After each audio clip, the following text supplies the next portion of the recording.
Chers auditeurs, bonsoir. Bienvenue à une nouvelle émission Le Micro du Soir. Aujourd'hui, nous accueillons une jeune Française, Louise Barthes, établie à Bucarest depuis quelque temps. Elle va bien sûr nous raconter comment elle est arrivée en Roumanie. Louise Barthes est très active dans plusieurs domaines. Nous allons en discuter avec elle. En ce moment, Louise Barthes travaille notamment en tant que bénévole au Festival des films de Cannes à Bucarest, un événement qui débute dans 2 semaines. Louise Barthes, bonsoir. Bonsoir. Alors, comme je le disais dans l'introduction, vous allez nous dire un petit peu comment vous êtes arrivée en Roumanie. C'est une question que beaucoup de nos auditeurs aiment bien parce que on se pose souvent cette question, enfin en tout cas on la pose souvent aux étrangers qui sont en Roumanie. Moi, j'aime bien dire que je suis revenue en Roumanie, en Ah, fait, parce que la toute première expérience que j'ai eue, c'était Erasmus. Du coup, j'étais très jeune et j'ai été dans c'était il y a combien de temps? c'était en 2015. Donc, D'accord. ça commence à faire. Mhm. J'ai été dans une petite ville industrielle qui s'appelle Bacău. Et là-bas, du coup, j'ai passé un semestre d'Erasmus, donc vraiment dans le cadre étudiant. Et après, je suis rentrée en France, terminer ma licence et faire d'autres choses. Et je suis revenue en fait à Bucarest pour faire un D'accord. master en français. Et je suis revenue parce que à ce moment-là, après avoir justement fini ma licence, fait une mise à niveau en art appliqué, un service civique, j'étais à un moment où je me suis demandé qu'est-ce que je voulais faire. Est-ce que je voulais rentrer dans la vie active et travailler en France? Est-ce que je voulais voyager? Est-ce que je voulais étudier? Mhm. Et finalement, j'avais cette appétence pour encore étudier. Et je sais pas, j'ai postulé à 3 masters, un à Paris, un à Marseille et un à Bucarest, du coup, que j'ai trouvé un peu par hasard. Et en fait, ça a été un peu comme une évidence de retourner en Roumanie à ce moment-là. Hmm. Alors, la première fois à Bacău, vous étiez dans quelle faculté là-bas? Alors, comme je faisais une licence pluridisciplinaire à Bordeaux, il y avait pas de programme préétabli Mhm. parce que ça n'existait pas, en fait, à Bacău, ce que je faisais. Du coup, j'étais à la fois affiliée à la faculté de lettres, Alexandrie Vassile din Bacău, Ouais. et à la faculté de sciences. Je sais plus comment elle s'appelle, mais j'avais des cours, du coup, bah, des fois le matin à la fac de sciences et le soir à la faculté de lettres. Donc, je naviguais un peu, quoi. D'accord. Et 6 mois, vous êtes resté là-bas 6 mois. Ouais, 6 mois. Et la vie à Bacău, comment ça s'est passé? Vous avez apprécié? L'hiver a été très, très froid cette année-là. Mhm. Il y avait un côté, ben, un peu magique d'ouvrir la fenêtre tous les matins et de voir, une étendue blanche comme ça, devant soi. Ça, c'était super. Le fait d'y avoir été en hiver, c'était vraiment dépaysant. Difficile aussi parfois, hein, parce qu'en fait, à partir de 22 heures, il y a plus personne dans les Mais rues. vous étiez pas, il y avait d'autres Français, Françaises avec vous, enfin, ou d'autres Alors en étrangers? fait, oui, moi j'étais dans ce qu'on appelle le Camine. C'est Mhm. le pensionnat qui est Oui. dédié aux étudiants, donc j'étais dans le Camine de la fac de lettres. Et le bâtiment, il s'organisait comme ça. Il y avait au rez-de-chaussée tous les Erasmus et les étudiants étrangers. Donc on était mixtes, filles, garçons et de tous les pays différents. Il y avait 2 Français qui étaient à la fac de Montaigne aussi à Bordeaux, mais que moi je connaissais pas. En fait, ils étaient plus âgés que moi. Et après, il y avait des Finlandaises, des Turcs, des Syriens, des Espagnols. C'était complètement mélangé, quoi. Et on faisait même pas du tout les mêmes études. C'était juste les étudiants qui étaient en mobilité. Il y en avait qui avaient pris des appartements parce qu'à l'époque, on pouvait se loger pour 3 fois rien à Baco. Pour 130 euros par mois, vous aviez un appartement en ville, un truc assez chouette. Et à la fois, le Camine, c'était 250 lei par mois, donc c'est 50 euros. C'était Et au vraiment... niveau des sorties, des activités culturelles et autres, ça se passait comment? Ah, c'est pas très dynamique au niveau culturel. Il y a Mhm. un musée d'art. Et après, bah, c'est comme à Bucarest, les Roumains, ils aimaient bien aller au mall. Mhm. Voilà, c'est les activités culturelles à Bacău, en soi, non, c'était pas très développé. C'est une petite ville, cela dit, hein. Il y a beau y avoir un Il y avait aéroport. quelques cafés sympathiques. Oui, si, c'est vrai. Oui, oui, Mhm. oui. Il y a des cafés, il y a des commerces, il y a une énorme église aussi. Je le fais rentrer dans la catégorie culture. Mhm. Et aujourd'hui, Bucarest, donc, entre ces trois masters, Bucarest, vous connaissiez, quand vous étiez à Bacău, vous avez eu l'opportunité de visiter Bucarest, je suppose, ou pas, pas du tout? J'avais une vision très biaisée de Bucarest, en fait, parce que souvent, j'y allais pour prendre l'avion. Parce que de Bacău, en général, je pouvais rentrer à Bordeaux de Bacău, mais il fallait que je fasse Bacău, Istanbul et Istanbul-Bordeaux, ou alors Bacău-Vienne, puis Vienne-Bordeaux. Alors que de Bucarest, des fois, j'arrivais à avoir des vols directs. Du coup, je faisais 5 heures de train Bacău-Bucarest. J'arrivais, j'étais claquée. En général, on allait boire un verre au centre historique, donc c'était cette espèce d'euphorie, il y a plein de monde, plein de Ouais. musique. Et après, on allait directement à l'aéroport. Donc, j'avais pas une vision d'ensemble de Bucarest. Je l'ai découverte pendant mon master. D'accord. Donc ça, c'était il y a combien de temps? C'était en 2020. 2020. Ouais, c'était un an avant la pandémie. Oui, oui, enfin, oui, au début de la pandémie, oui. Et aujourd'hui, Bucarest, comment vous vivez la ville? Comment vous l'aimez? Enfin, je suppose que vous l'aimez, vu que vous avez décidé d'y rester. Oui, c'est une ville, je trouve, hein, personnellement, qui est très accueillante. Il y a à la fois, du coup, beaucoup de... C'est un peu une fourmilière à certains endroits, il y a beaucoup de monde, il y a beaucoup de trafic, il y a beaucoup de bruit. Et à la fois, quand on rentre dans un parc ou dans certains quartiers et qu'on voit ces maisons ou tous ces arbres centenaires, on a ce côté paisible, presque campagne, qui fait qu'il y a un équilibre. Si on a envie d'être dans une ambiance de fête, si on a envie de voir du monde, si on a envie, je sais pas moi, de s'émerveiller, de voir des choses, même des expositions, etc. Il y a tout. Mhm. Mais si on a envie aussi d'être seul et de se retrouver et de ne parler à personne, c'est totalement possible tout en restant dans la ville. Et ça, c'est une force que je trouve est À assez Bordeaux, singulière. on peut pas faire ça à Bordeaux, par exemple? Ben, de nos jours, non, moi, je trouve Non. pas. Ou alors, faut sortir Il faut vraiment de sortir la du ville. centre-ville. Ouais. Oui, dans la cube. Alors, je crois qu'on dit plus la cube, mais la communauté urbaine bordelaise autour, oui, il y a des endroits calmes, mais même les parcs à Bordeaux, ils sont minuscules. On n'est jamais seul. En plus, ils ferment la nuit. Ici, les parcs ne ferment pas la nuit. Donc, si on fait une insomnie à 2 heures du matin, on peut aller se promener au parc, ce qui est impossible en Mhm. France, en fait. Il n'y a Mhm. pas qu'à Bordeaux. Alors, vous allez nous parler du prochain festival des films de Cannes à Bucarest, en fait. Enfin, ce que vous pouvez en dire, hein, parce que je crois que vous, en préparant cet entretien, vous m'avez dit que au niveau des personnalités, vous pouviez pas trop communiquer. Mais en ce qui concerne l'organisation, quelles sont les nouveautés cette année de ce festival? Alors, c'est pas vraiment des nouveautés, mais pour la première fois depuis 2 ans, on va pouvoir revenir à la forme primaire du festival. On va avoir des débats, des petits événements. Il va y avoir Managing Talent aussi, le programme qui est organisé justement pour que des acteurs de Roumanie ou qui parlent le roumain puissent avoir leur chance d'être mis en avant et de gagner des expériences ou des prix pendant le festival. Il va y avoir de nombreux invités, ce qu'on n'avait pas Alors, pu avoir. pardon, excuse-moi, comment ça se passe, Managing cette Talent. mise en avant? Oui. Alors en fait, toutes les personnes qui ont entre 18 et 48 ans et qui sont acteurs qui parlent le roumain, j'allais dire vorbitor de limba română, Ouais, ouais. qui parlent le roumain, peuvent s'inscrire, il y a un formulaire. Et après, il y a des ateliers avec des professionnels. Et il y a une sorte de, on va dire de compétition, quoi. Et Mhm. ceux qui remportent ces compétitions et qui participent à ces ateliers ont la chance soit de jouer dans un film qui va être tourné en Roumanie, soit de gagner un prix un peu coup de pouce pour se lancer dans leur carrière plus professionnellement. Mais quoi qu'il arrive, tous les participants auront la chance de rencontrer des personnes influentes dans le milieu du cinéma et puis voilà, de faire des contacts et de se professionnaliser pour certains aussi. Mhm, d'accord. Et vous disiez donc qu'il y avait aussi des événements prévus, d'autres choses de prévues pendant le festival? Oui, alors j'ai pas le programme en tête, mais il y a des questions-réponses, des débats. Après les films aussi, des fois, il y a une partie de l'équipe qui reste pour que Mhm, les gens puissent interagir avec eux. mhm. D'accord.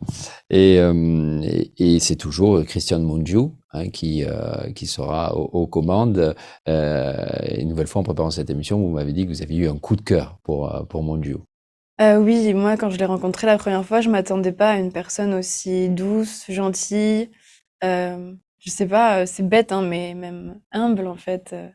Là, c'était une belle rencontre et l'équipe du festival aussi est super, soudée Mhm. et on sent qu'il y a une passion du cinéma qui règne, que c'est pas un festival qui est là pour être bling bling, c'est un festival qui est là pour faire, rayonner ce cinéma français, en Roumanie, pour l'amener au public. C'est des films qui n'auraient jamais été projetés en salle, sans cet engagement humain derrière. Mhm. Et tes salles, alors, euh, je dirais que la première, on va dire que c'est la salle Elvire Popesco, hein, Mmh. de l'Institut français, hein, pour ce festival, mais il n'y a pas que la salle Elvire Popesco, il y a d'autres salles aussi au sein du festival. Oui, il y a le cinéma du musée, Du du paysan. Paysan. Mhm. Il y a le cinéma Effourier, il me semble. Oui. Et alors, Europa peut-être aussi? je crois qu'avant, il y avait le cinéma Union, mais je Union, suis pas sûre la que cette année, Cinémathèque, il ouais, fasse partie, d'accord. des Mhm. participants des D'accord. cinémas. Donc principalement, quand même, les grandes projections, on va dire, c'est le cinéma Elvire Popesco, hein, c'est ça, non? Oui, il y Ouais. a beaucoup de projections à Elvire Popesco. La Mhm. salle s'y prête bien. D'accord. Et je crois savoir, en tout cas c'était le cas dans les précédentes éditions, que le festival du film d'une minute, One Minute Film Festival, qui a été fondé par un Canadien, John Mmh. Ketchum, qui est ici, qui réside toujours à Bucarest, également est partenaire du festival. C'est-à-dire qu'avant les films, il y a des projections de ce festival du film d'une minute. Tout à fait. Alors cette année, je sais pas si et quand ça aura lieu, mais c'est ça, le concept, c'est qu'il y a des projections de films de 1 minute, donc très, très courts Mhm. et à la fin, le jury vote pour, le court-métrage, enfin, très, très court-métrage Oui, oui. qui sort du lot et qui, remporte, du coup, un prix. Ouais. En tout cas, je connais ce festival du film d'une minute et je le conseille. Il y a un très bon site et je crois que c'est 25 films qui sont sélectionnés à chaque fois et on peut les regarder sur leur site. Et Oui. c'est le filmminute.com, je crois. On peut les regarder, du coup, sur le site, mais en général, au film de Cannes, il y a aussi la projection sur Mm. grand écran Ouais. qui est très intéressante parce qu'en fait, il y a 25 minutes de projection, mais on en prend plein la vue parce que c'est des styles complètement différents. Et de tous les pays, hein. De tous les pays. Tout à fait. Mhm. Alors, votre parcours, et je dirais que s'il y a un mot qui définit votre parcours, hein, quand j'ai parcouru votre bio, c'est l'éclectisme. Vous serez sans doute d'accord. De conseillère technique pour un groupe de logiciels médicaux à responsable de mission de développement durable, en passant par la communication d'entreprise. Est-ce une quête pour vous? Y a-t-il un fil conducteur? Je saurais pas trop le dire. Je pense que j'aime bien saisir les opportunités et pousser des portes qui sont devant moi. Après, je pense aussi que plus on se confronte à ce qu'on ne connaît pas, plus on s'améliore en tant que personne aussi.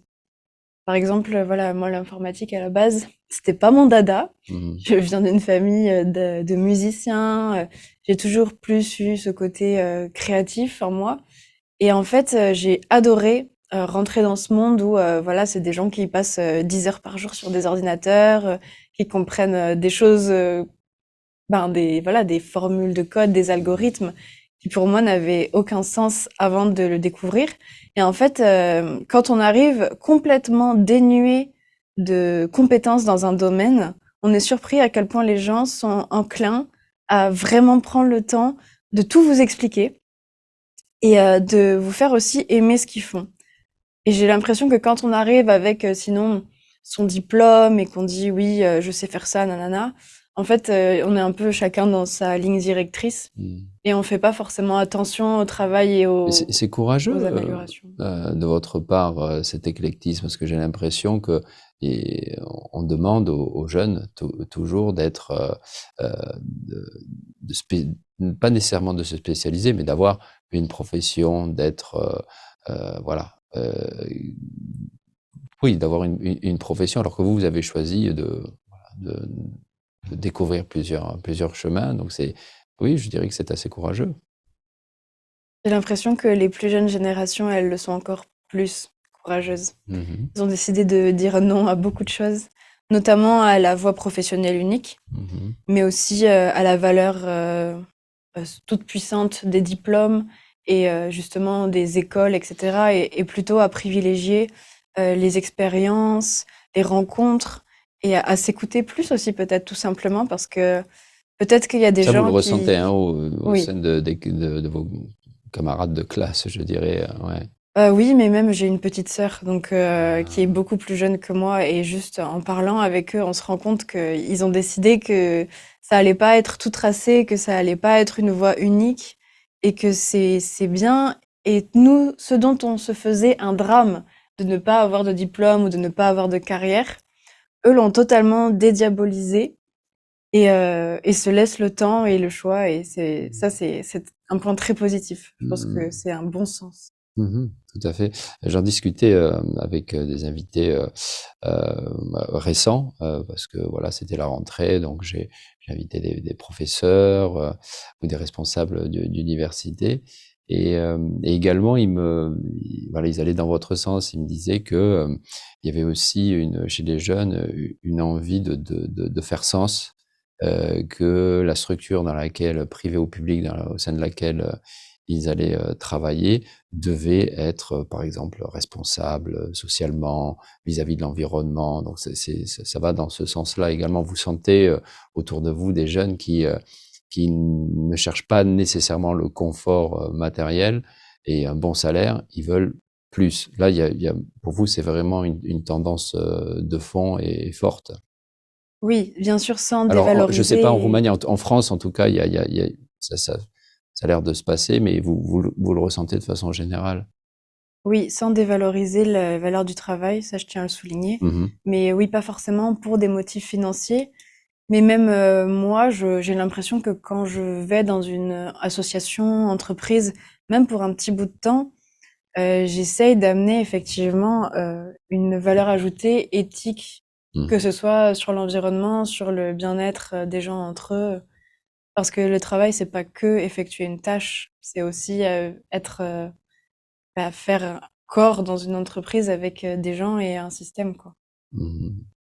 Alors une question un petit peu bateau, un petit peu naïve, mais je les aime bien. Qu'est-ce qui vous plaît, vous déplaît en Roumanie?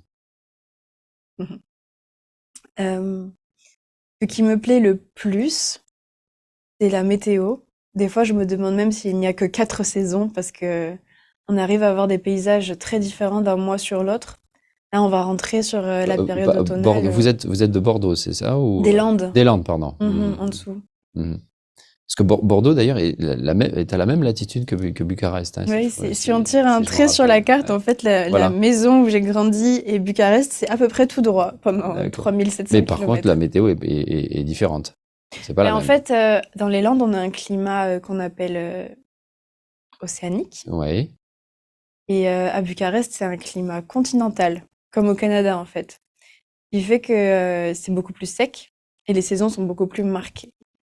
Et ça vous plaît. Ouais, ça me plaît parce que justement, on a vraiment des transitions entre chaque saison et un même endroit, selon la période de l'année, va pas avoir la même énergie, va pas avoir le même rendu. Mhm. Et donc la météo, c'est vrai que c'est quelque chose de très important, hein, ça change le quotidien. Et au niveau des gens, de l'ambiance générale, enfin à Bucarest aujourd'hui, maintenant que vous êtes à Bucarest. Mais je suppose qu'entre Bacău et Bucarest, là aussi, il y avait de grandes différences. Oui, oui, Il oui. y a Bah, toujours. il y a toujours de grandes différences. Surtout que Bacău, c'est proche de la Moldavie. Donc en fait, il y avait beaucoup de Moldaves qui faisaient leurs études à Bacău. Et la plupart des gens avec qui j'ai gardé contact, c'était des Moldaves. En fait, c'était pas des Roumains de naissance. Bon, après, c'est un débat. On peut aussi dire que les Moldaves sont un peu des Roumains. Mhm. Mais on va pas rentrer Ouais, ouais. dans ce débat. Il y a de tout. Il y a des gens extraordinaires. Il y a des personnes aussi mauvaises. Enfin, je saurais pas. Mais les Mhm. gens, en général, sont très gentils. Ils aiment bien les Français, j'ai l'impression. Et moi, j'ai fait de très, Vous très, dites à très belles. Bacău. Non, Ah, ouais, en pardon. Oui, général. d'accord. J'ai Ouais, fait de ouais. très belles rencontres ici. Vraiment des personnes intéressantes, quoi. On peut Tout discuter. âge confondu. Enfin, là, Tout vous, âge ouais. confondu, oui, oui, oui. Mhm. D'accord. Et ce qui vous plaît un petit peu moins, ce qui vous dérange au quotidien? Euh, Ce qui me dérange, peut-être que j'aime aussi, hein, le côté complètement désorganisé. Parfois, il nous pousse dans ses limites. Mhm. Et du coup, au niveau au niveau administratif, ou quand on veut créer quelque chose ou se déplacer, des fois c'est très compliqué, le trafic est complètement chaotique. Et ça, il y a des limites dans ce désordre qui peut être à la fois charmant et à la fois limitant. Mhm. Et en tant que femme, en tant que jeune femme, quel est votre regard sur les femmes roumaines, sur leur attitude, leur façon d'être? Elles sont évidemment différentes des Françaises. Comment vous les définiriez? Pareil, il y a autant de femmes Mhm. que de personnalités, que de caractères. Je saurais pas vraiment enfin, je veux pas faire une généralité sur tout, c'est absolument pas mon but. Euh, j'ai l'impression que malgré le fait que l'éducation soit encore très rigide, il y a une recherche de liberté et de bonheur et de déconstruction qui est en chemin. Encore une fois, ça se voit beaucoup plus chez les jeunes. Dans les universités et tout ça, on sent qu'il y a un détachement de ce qu'ils appellent la famille traditionnelle, de cette voie aussi toute tracée. Il faut tel travail et avoir un couple, un foyer. Et on Et vous commence à s'en voyez détacher. une différence entre ceux qui sont nés avant et après 89? Donc avant et après les événements, enfin, la Je leur demande pas révolution. leur carte Ouais, d'identité, mais ouais. oui, oui, forcément. Après, même ceux qui sont nés après 89, leurs parents, leurs grands-parents leur ont raconté en long, en large et en travers ce qui se passait, donc il y a encore Une une mémoire emprise. Mhm. collective. Mhm. Mhm. D'accord. Alors, on va terminer sur le cinéma. Quels sont les films qui vous touchent? J'imagine que c'est ceux qui disent quelque chose de moi ou du monde qui me parlent. Euh, je pense que mon film préféré, c'est un film de Tarantino, c'est Kill Bill, que D'accord. j'ai vu très jeune et qui m'a toujours beaucoup accompagnée. Après, j'ai vu un film récemment qui s'appelle Swallow, qui était esthétiquement superbe et pareil, qui est dérangeant et à la fois C'est un un peu film fascinant. de d'où? Enfin, quelle Je nationalité, pourrais vous pas savez vous pas? dire. Ouais, d'accord. Mhm. Non, je me suis pas renseignée, mais très intéressant. Après, la petite fille qui est en moi dirait que Alice au pays des merveilles, c'est un film, un dessin animé extraordinaire qui dit beaucoup du monde, de la société et de l'introspection aussi de soi, avec tout ce monde, l'univers du rêve, des rencontres, de la naïveté, du pouvoir politique, il y a tout en fait dans l'histoire. Et sinon après, de façon plus moderne, il y a beaucoup de séries aussi qui m'ont touchée ces dernières années, comme Mhm. le jeu de la dame, de Queen's Gambit, Mhm. Très qui bien. pareil, esthétiquement parlant, est parfait, dit des choses, dit beaucoup de choses d'ailleurs, sur la société et sur, encore une fois, la famille, qui est un motif de la série. Ou encore, si j'y réfléchis, je pense à Westworld. Mhm. Les 2 premières saisons de Westworld, non seulement elles disent quelque chose de nous, mais elles disent quelque chose de ce qui peut arriver dans un futur proche Ouais. et ça nous fait nous questionner sur plein de choses. Mhm. Le cinéma, c'est éventuellement un secteur au sein duquel vous aimeriez travailler à moyen terme? Oui, volontiers. Je trouve que c'est un domaine extrêmement riche. Il y a beaucoup de métiers dans le cinéma. Il y a des gens très intéressants, très créatifs et surtout des rêveurs, des gens qui ont encore des rêves sous l'oreiller. Et ça, c'est vrai que plus on avance en âge, plus on est content de rencontrer des gens qui ont des rêves à réaliser et qui mettent des choses en œuvre, non seulement pour les réaliser, mais aussi pour les partager après. Mhm. Et Bucarest, vous y êtes et vous y resterez encore quelque temps? Je sais pas. Mhm. Je sais pas, j'ai pas, je jette rarement l'encre, mais pour l'instant, oui. D'accord. Louise Barthes, merci pour cet entretien. Merci à vous. Et merci de vous avoir, d'avoir été ouverte dans vos propos. Merci beaucoup. Chers auditeurs, je vous dis à la semaine prochaine, même endroit, même heure. Le micro du soir, vendredi 19h15. Cet entretien, vous pourrez le retrouver sur la page Facebook de RFI et sur le site rfi.ro. Weekend Plakout. Au revoir.